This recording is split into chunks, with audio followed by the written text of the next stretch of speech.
아침 햇살 117 윤석열, 바이든, 핵을 가진 빨치산 북한.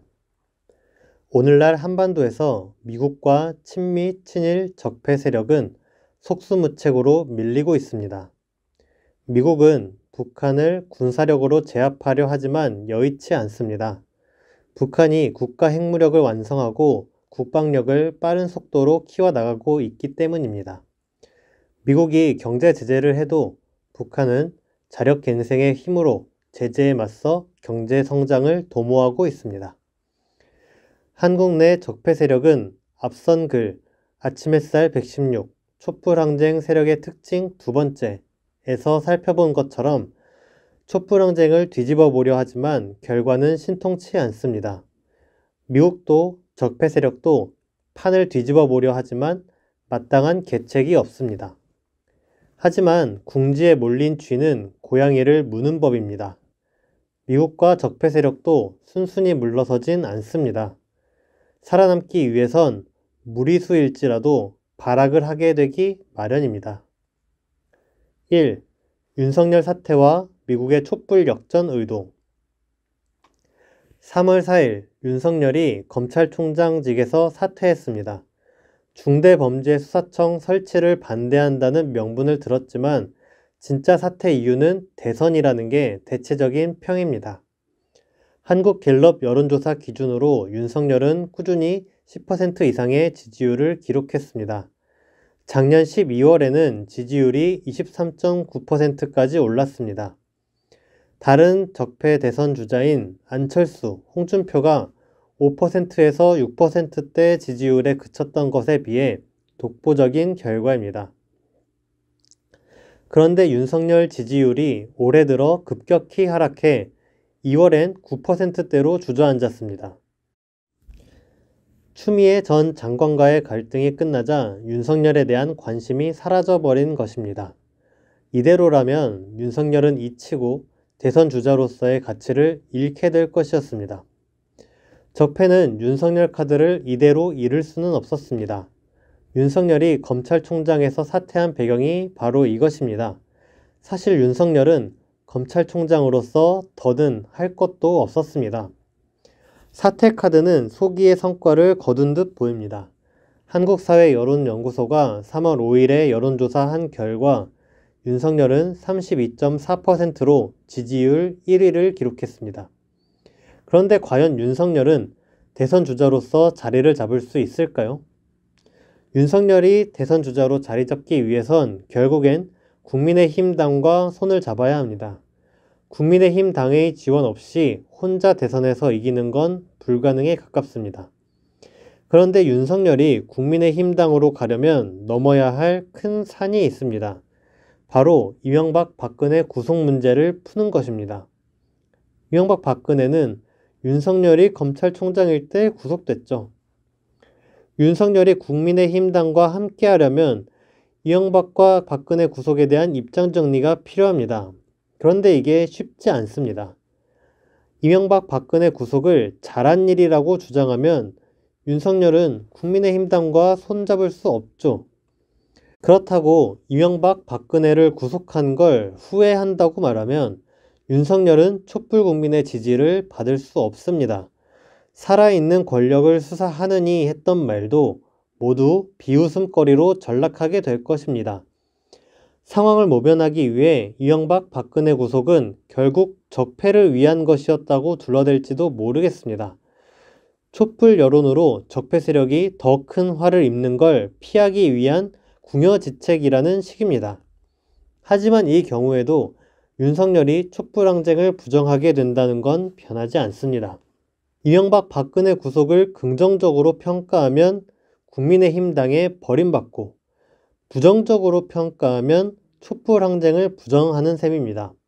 결국 어떤 선택을 해도 윤석열은 대선에서 승리할 수 없습니다. 그야말로 진퇴양난이죠. 만약 윤석열이 촛불항쟁을 뒤집을 만큼 힘이 있었다면 이런 딜레마에 빠지지 않을 수도 있습니다. 예를 들어 김종인은 당내 반발이 많지만 그래도 국민의힘 비상대책위원장 자리를 꿰차고 있습니다. 딱히 김종인만한 대안이 없기 때문입니다. 이처럼 윤석열이 촛불항쟁을 뒤집을 만큼 힘이 있다면 당내 반발을 누르고서 국민의힘당의 협력을 이끌 수도 있을 것입니다. 하지만 윤석열에게 그만큼의 실력은 없습니다.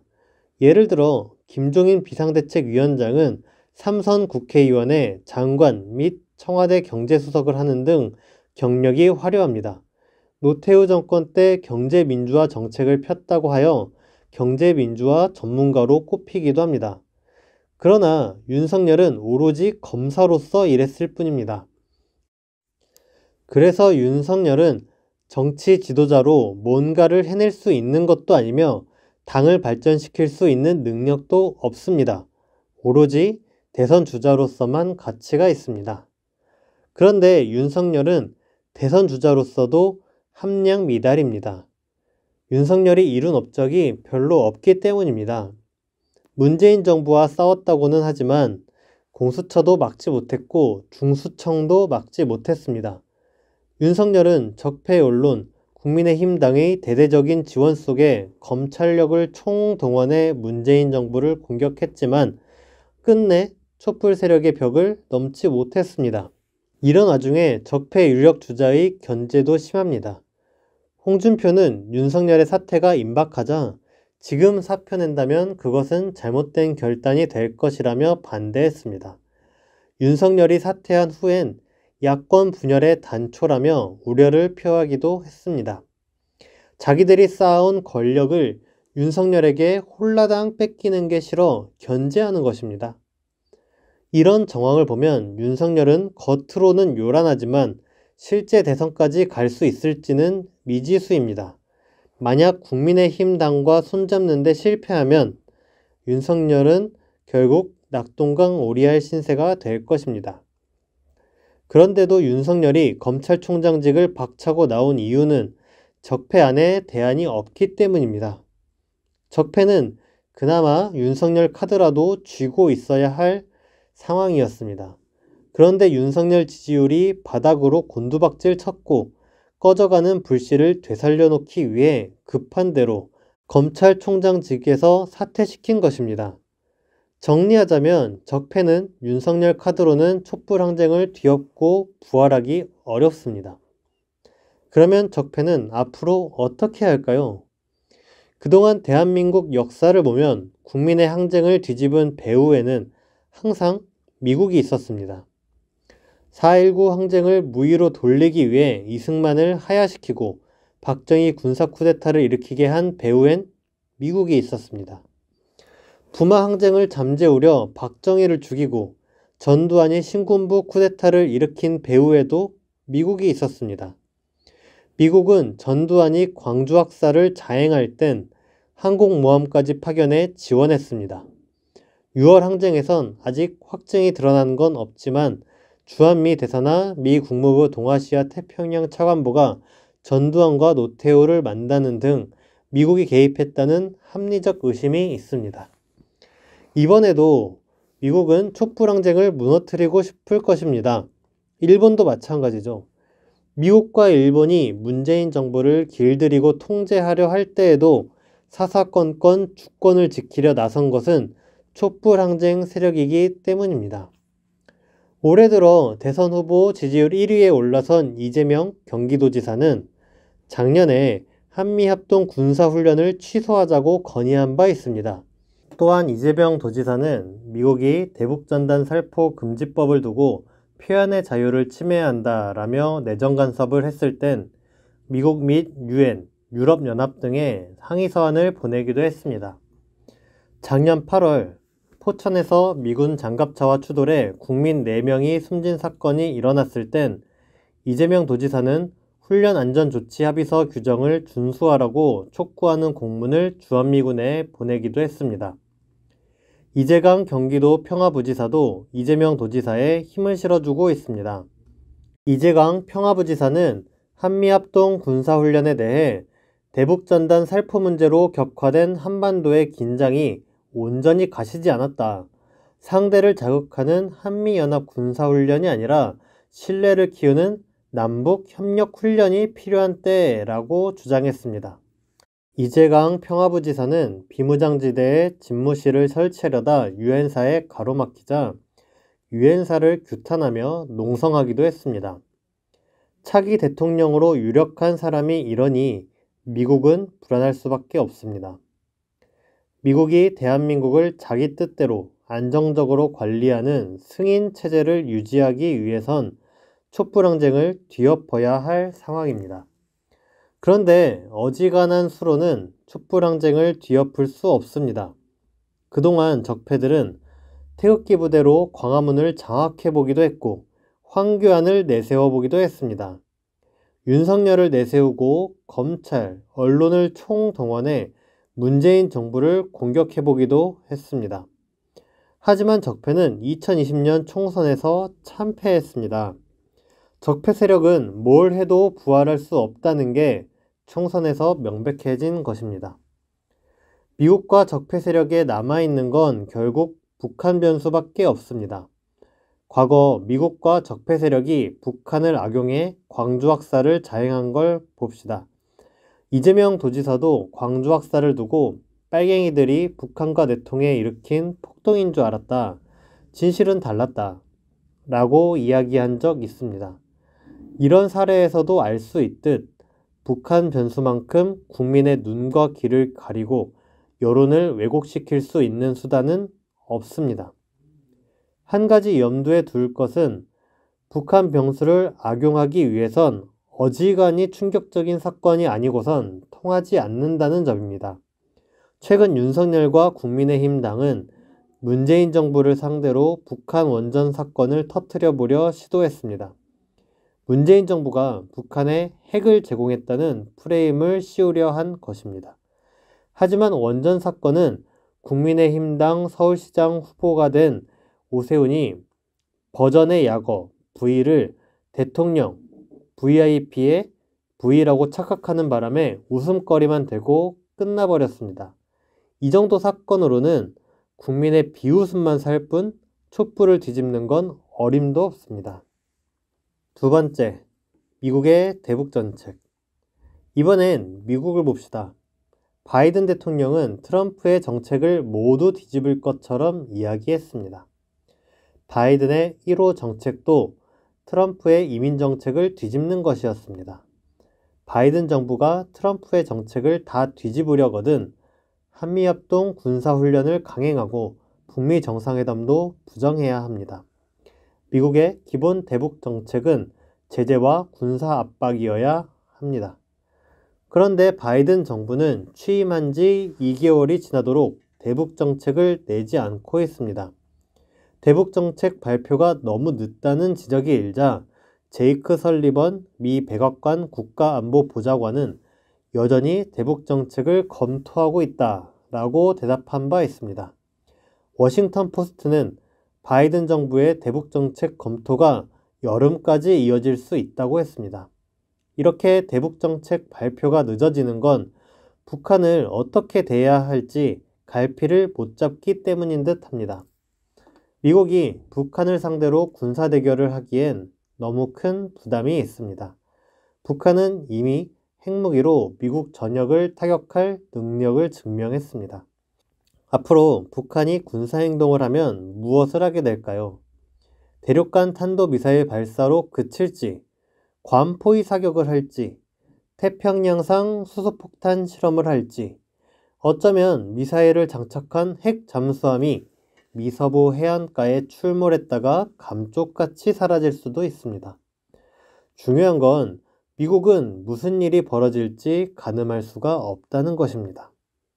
아마도 북한이 군사행동에 나선다면 예전과는 사뭇 다르지 않겠냐라는 추측, 그리고 미국이 감당 못할 일이 벌어질 것이라는 예감만 될 뿐입니다. 그래서 미국은 걱정스러운 마음을 드러내기도 했습니다. 미 국무부는 2월 13일 북한의 핵미사일 프로그램은 미국의 시급한 우선순위라고 말했습니다. 존 하이트 미국 합참 차장 또한 2월 23일 우리의 국가 미사일 방어 능력은 현재 중국, 러시아, 이란이 아니라 분명히 북한에 초점이 맞춰져 있다 라고 강조했습니다. 그렇다고 바이든 정부가 북한과 대화하자니 트럼프를 따라하는 셈이어서 주저됩니다. 미국이 북한과 대화하려면 2018년 싱가포르 북미 정상회담 합의부터 인정하고 그 합의에서부터 시작해야 합니다. 미국의 포브스도 북한이 다시 미사일 실험을 하는 상황을 막기 위해서 싱가포르 성명이 유효임을 선언해야 한다고 촉구하기도 했습니다. 더 나아가 이제는 미국이 제재 해제를 제한하는 정도로는 북한을 움직일 수 없습니다. 제재 해제에 대해 비핵화는 2년이나 지난 과거의 제안입니다. 지금 북한은 문재인 정부의 방역협력 등 각종 제안도 모두 비본질적이라며 대응하지 않고 있습니다. 북한은 본질적인 군사 문제를 풀어야 한다고 주장하고 있습니다. 미국도 본질적인 주제, 예컨대 평화협정 정도는 들고 나와야 비로소 북한과 대화가 가능할 것입니다. 하지만 이런 대화는 미국이 패퇴하는 결과가 나올 게 뻔하죠. 그래서 미국은 북한과 대화할 수 없습니다. 북한과 군사대결을 할 수도, 그렇다고 대화할 수도 없는 상황. 그렇다면 미국은 어떻게 할까요? 그간 행보를 보면 미국은 항상 주도권을 쥐려 하고 수세에 몰리지 않으려고 해왔습니다. 그러기 위해서는 북한을 수세에 빠뜨릴 만한 충격적인 사건이 필요합니다. 1987년 칼비 폭파 사건을 봅시다. 북한은 순식간에 테러 국가가 됐고 미국은 국제 여론을 몰아 공세를 폈습니다. 북한을 상대로 충격적 사건을 조작하는 건 적폐 세력에게도 절실합니다.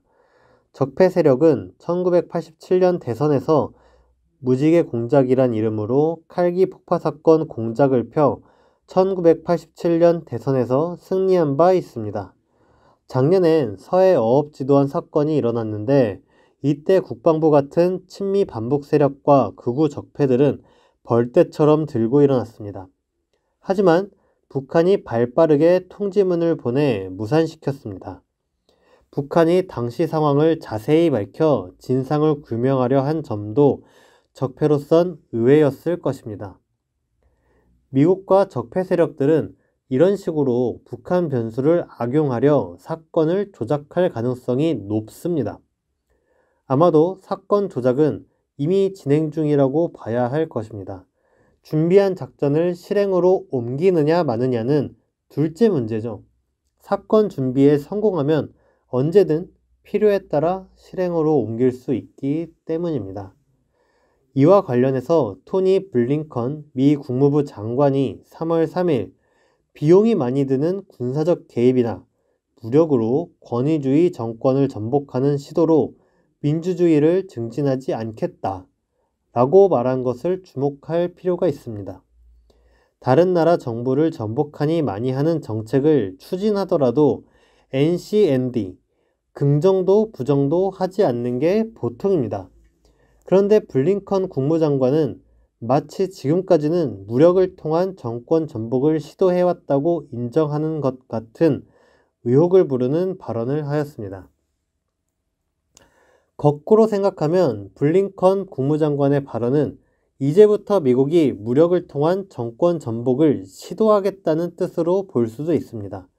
훗날 미국이 무력으로 정권을 전복했을 때 그러려던 건 아니었는데 어쩔 수 없었다는 식으로 둘러대기 위한 알리바이를 만들어 놓은 것일 수 있습니다.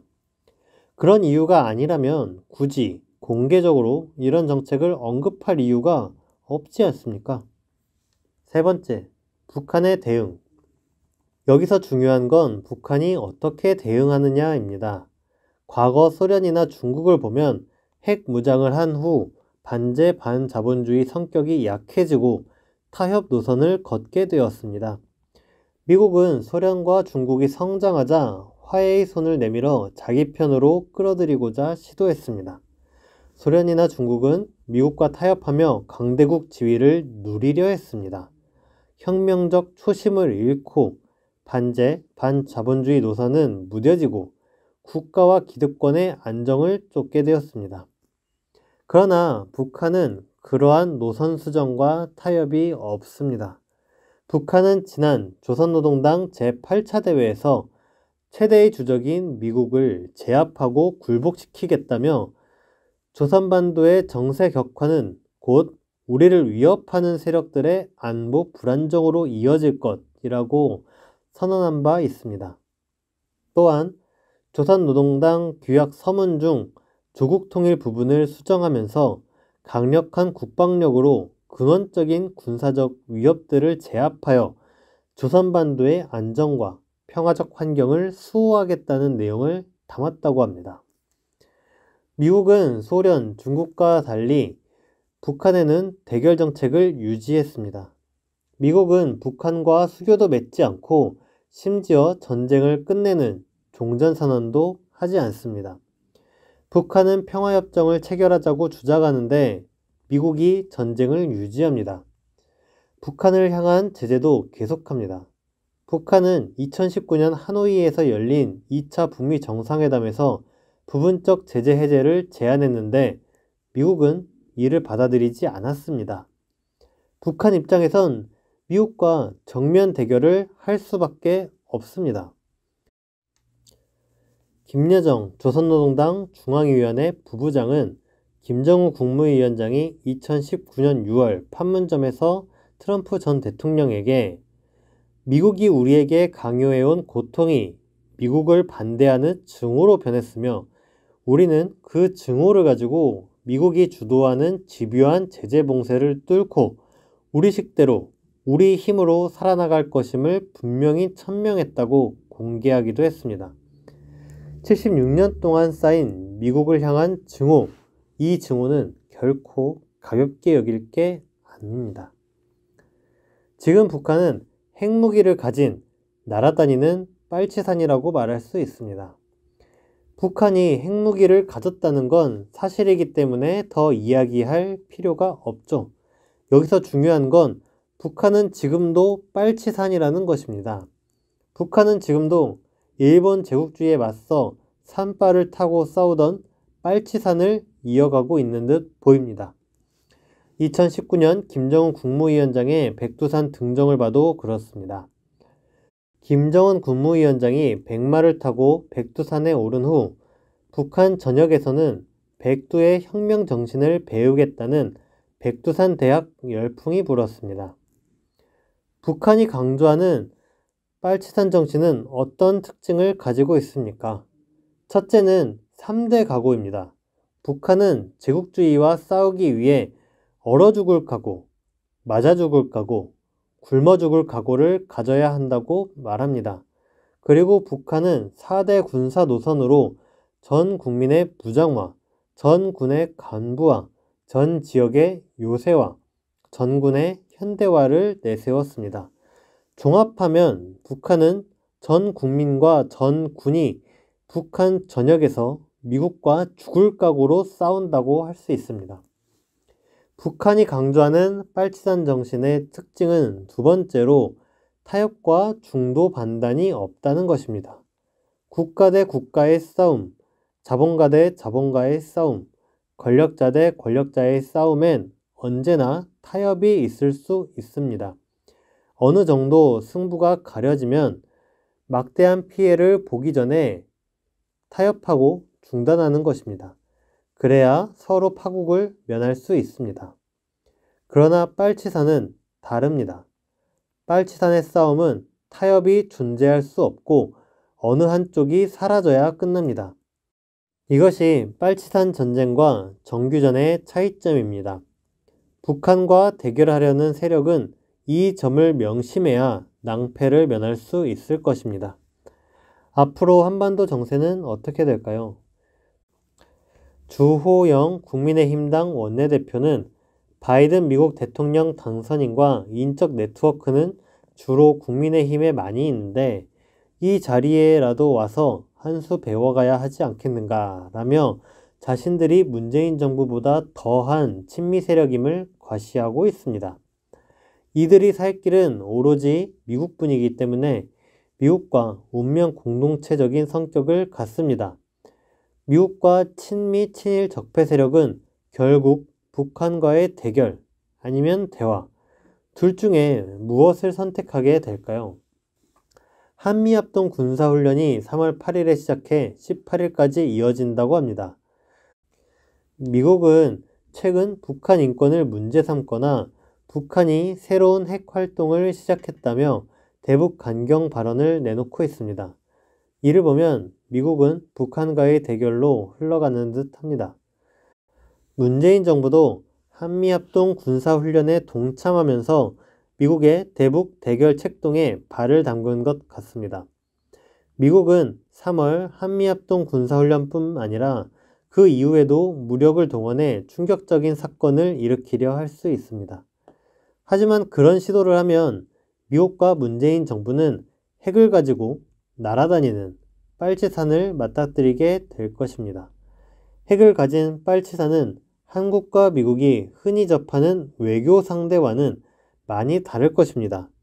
그때도 미국과 적폐 세력이 서해 교전이나 칼기 폭파 사건 같은 조작 사건을 일으키는 게 가능할까요? 앞으로 어떤 상황이 펼쳐질지 귀추가 주목됩니다. 이번 아침 햇살은 여기까지 하도록 하겠습니다. 감사합니다.